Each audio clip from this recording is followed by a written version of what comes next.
Hello दोस्तों, और कैसे आप सब। मैं हुसैन, इस चैनल का होस्ट आपको दोस्तों आज हम लोग देखने वाले हैं मुंशी प्रेमचंद की हालत जिंदगी, यानी कि बायोग्राफी ऑफ मुंशी प्रेमचंद। तो जैसा कि स्टार्ट में हम लोग टेबल बनाते हैं, तो टेबल बनाएंगे फ्रेंड्स। नाम धनपत राय था और किस नाम से जाने जाते थे?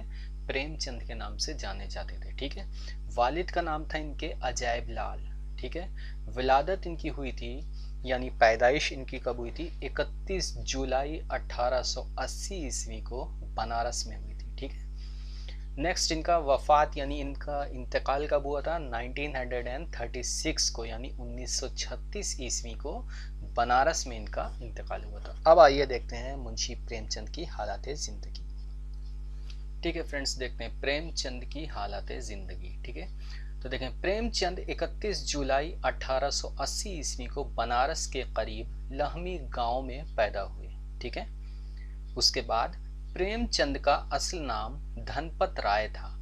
प्रेमचंद के वालिद का नाम अजायबलाल था, जो डाकखाने में मुलाजिम थे। ठीक है। यानी अजायबलाल इनके वालिद जो थे वो डाकखाने में क्या थे? क्लर्क थे। ये भी आप लोग लिख सकते हैं। ठीक है, ऐड कर सकते हैं। नेक्स्ट देखते हैं, प्रेमचंद अभी 8 साल के ही थे कि उनकी वालदा का इंतकाल हो गया। ठीक है। यानी जब प्रेमचंद 8 साल के थे तो भी उनकी वालदा का, यानी उनकी माँ का जो था वो इंतकाल हो गया था। ठीक है। ठीक है, नेक्स्ट देखते हैं, वालदा के इंतकाल के बाद उनकी परवरिश उनकी दादी ने की, पर जल्द ही उनका भी इंतकाल हो गया। प्रेमचंद की इब्तदाई तालीम गांव में हुई। ठीक है। यानी यहाँ पे हम लोग क्या बता सकते हैं कि प्रेमचंद जब 8 साल के थे तो उनकी वालदा का जो था वो इंतकाल हो गया था, और वालदा की इंतकाल के बाद उनकी दादी ने उनकी परवरिश की थी। ठीक है। लेकिन जल्द ही उनकी दादी का भी इंतकाल हो गया। ठीक है। फिर क्या हुआ? प्रेमचंद की इब्तदाई तालीम यानी शुरू की तालीम जो थी, बेसिक एजुकेशन, प्रेमचंद ने कहाँ हासिल की? गाँव में हासिल की। ठीक है। अब आगे देखते हैं। ठीक है, देखें, प्रेमचंद ने उर्दू और फारसी की तालीम हासिल करने के बाद इंट्रेंस इम्तिहान पास किया और एक स्कूल में मुलाजिम हो गए। ठीक है। यानी प्रेमचंद ने अपनी इब्तदाई तालीम जो थी वो कहाँ से हासिल की थी? गांव से हासिल की। और गांव में क्या उन्होंने पढ़ा था? अरबी और फारसी उन्होंने ज़्यादा पढ़ा था। और अरबी और फारसी तालीम हासिल करने के बाद उन्होंने इंट्रेंस एक एग्ज़ाम होता है, उस इंट्रेंस एग्ज़ाम को पास किया और उसके बाद एक स्कूल में मुलाजिम हो गए। ठीक है।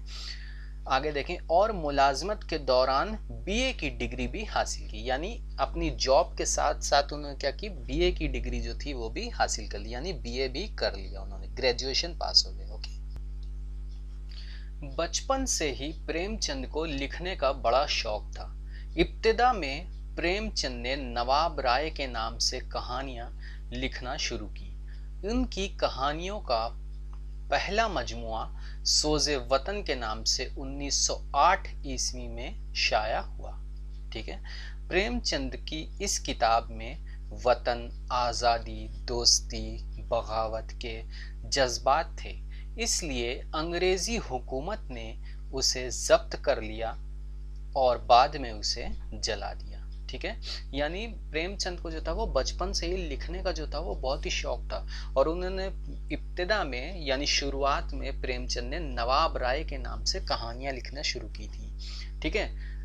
उसके बाद क्या हुआ? उन कहानियों का पहला मजमुआ जो था वो सोज़े वतन के नाम से 1908 ईस्वी में शाया हुआ, यानी 1908 ईस्वी में छपी उनकी किताब जो थी। ठीक है। किताबों का, उनकी कहानियों का पहला मजमुआ छपा। ठीक है। प्रेमचंद की, लेकिन इस किताब में प्रेमचंद के क्या था कि अंग्रेजों के खिलाफ, अंग्रेजों का हिंदुस्तान के खिलाफ होने वाले जुल्म सितम जो था वो सारी दुख दर्द जो भी हिंदुस्तानियों को मिल रहा था वो उनकी किताब में सोज़े वतन में मौजूद था, जिसकी वजह से अंग्रेजों ने उस किताब को क्या किया?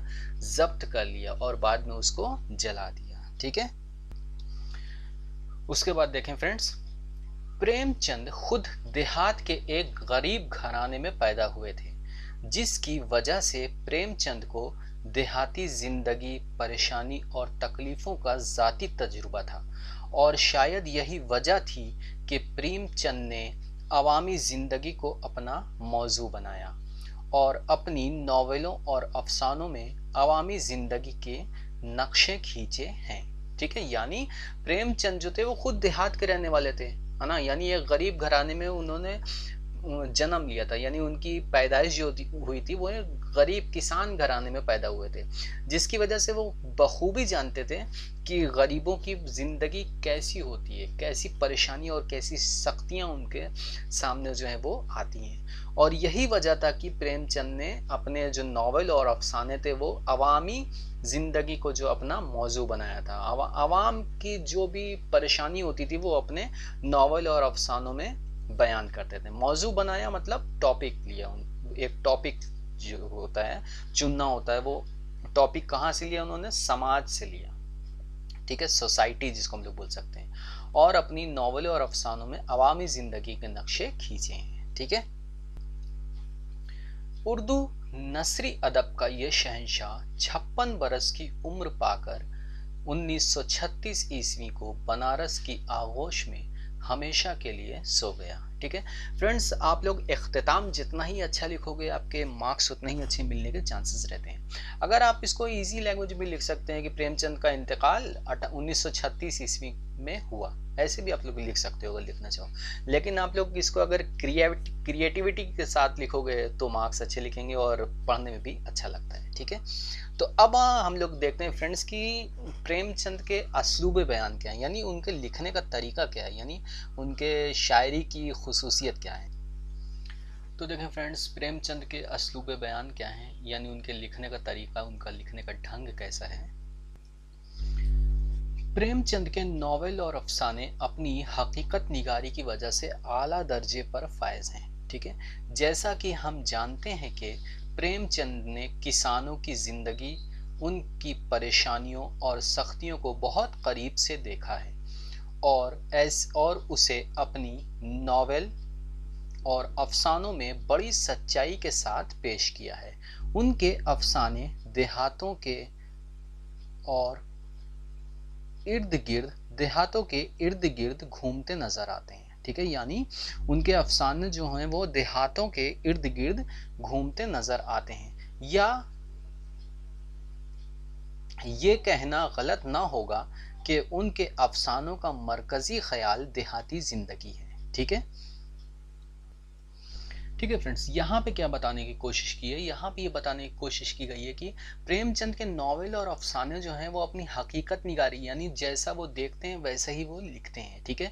उसमें कोई जो है बनावट जो है वो नहीं होती है, यानी सच्चाई जो है वो सच्चाई लिखते हैं और जो उसमें खामी है वो खामी लिखते हैं। इसी वजह से उनके जो अफसाने हैं वो आला दर्जे पर फायज हैं, ठीक है। जैसा कि हम जानते हैं कि प्रेमचंद किसानों की जिंदगी, उनकी परेशानियों और सख्तियों से बहुत करीब है, यानी जैसे कि हम सभी जानते हैं कि प्रेमचंद जो है किसान और मजदूर दबे कुचले लोगों से बहुत ज़्यादा करीब हैं और अपनी नावल और अफसानों में बड़ी सच्चाई के साथ पेश करते हैं, और उनकी जो भी परेशानियाँ जो भी हैं, उनकी सख्तियाँ जो हैं वो अपने अफसानों में बहुत ही सच्चाई और ईमानदारी से पेश करते हैं। उनके अफसाने देहातों के इर्द गिर्द घूमते हैं, यानी उनके सारे अफसाने और नॉवेल जो हैं वो सब कहाँ पे, देहात के ही इर्द गिर्द घूमते नजर आते हैं। या ये कहना गलत ना होगा कि उनके अफसानों का मरकजी ख्याल, यानी उनके नॉवेल और अफसानों का जो मरकजी ख्याल है, सेंट्रल आइडिया जिसको हम लोग बोलते हैं, वो क्या है, देहाती जिंदगी है, ठीक है।